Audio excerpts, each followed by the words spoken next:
जय भीम साथियों।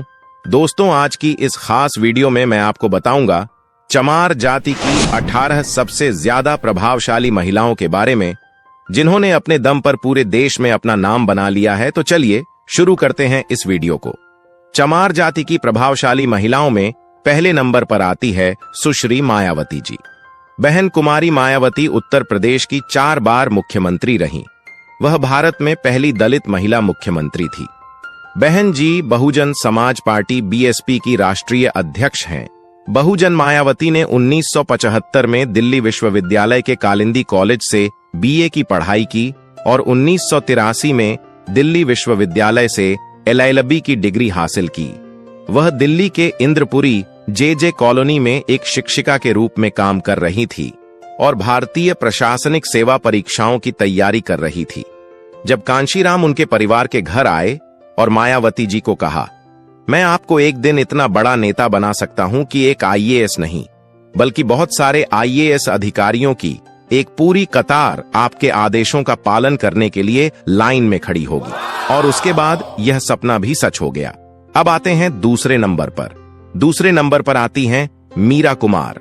लोकसभा की पूर्व स्पीकर मीरा कुमार बाबू जगजीवन राम की बेटी है। उन्होंने 2009 से 2014 तक लोकसभा की 10वीं अध्यक्ष के रूप में कार्य किया।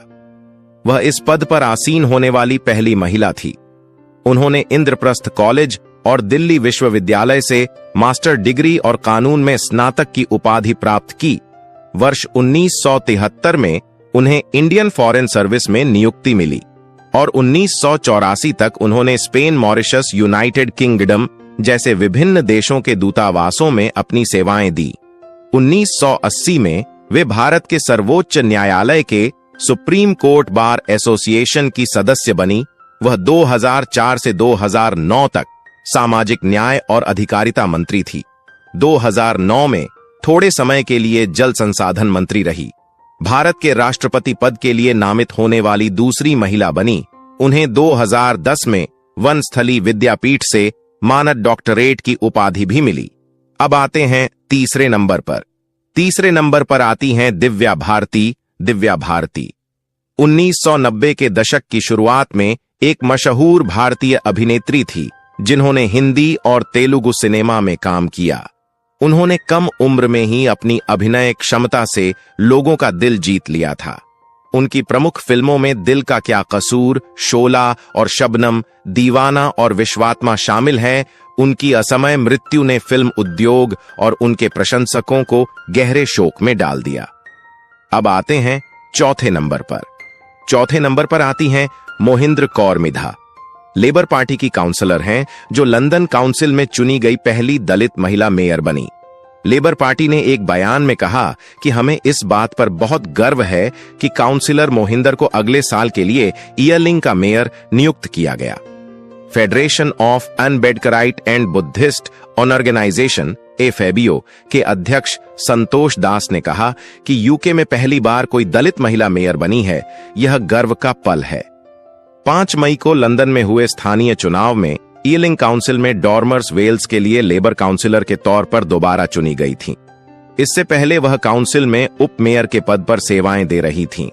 अब जानिए 5वें नंबर की दलित महिला को।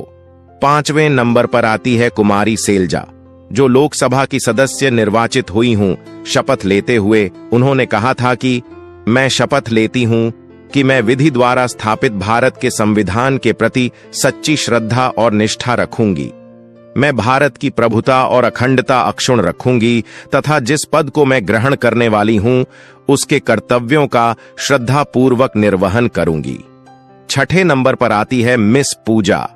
मिस पूजा एक पंजाबी गायक और अभिनेत्री हैं, जो भांगड़ा, पॉप और लोक संगीत के लिए जानी जाती है।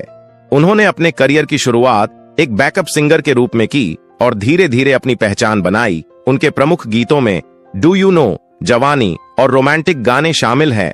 मिस पूजा ने पंजाबी संगीत को एक नया आयाम दिया और अपने फैंस के बीच बेहद लोकप्रिय है। 7वें नंबर पर आती है अर्चना गौतम। अर्चना गौतम एक भारतीय अभिनेत्री और मॉडल है। 2014 में पूर्व मिस यूपी और 2018 में मिस बिकिनी इंडिया बनी। और मिस कॉस्मो वर्ल्ड में भारत का प्रतिनिधित्व किया। उन्होंने बॉलीवुड में भी अपनी पहचान बनाई और सामाजिक मुद्दों पर अपनी आवाज उठाई। अर्चना गौतम ने महिलाओं के सशक्तिकरण और स्वास्थ्य के लिए काम किया और अपने सामाजिक कार्यों के माध्यम से समाज को जागरूक करने का प्रयास किया। 8वें नंबर पर आती है निहारिका सिंह। निहारिका सिंह एक भारतीय अभिनेत्री और मॉडल है। उन्होंने 2005 में मिस अर्थ इंडिया का खिताब जीता और समीक्षकों द्वारा प्रशंसक ड्रामा मिस लवली से डेब्यू किया। 9वें नंबर पर आती है सुप्रिया जाटव।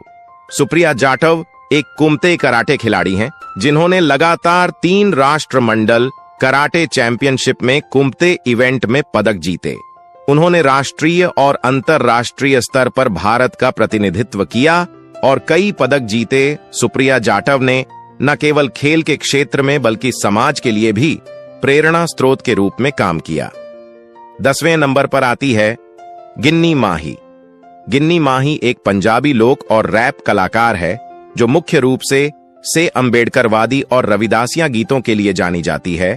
उनके गीत सामाजिक न्याय और दलित अधिकारों पर केंद्रित होते हैं। गिन्नी माही ने अपने संगीत के माध्यम से सामाजिक बदलाव की वकालत की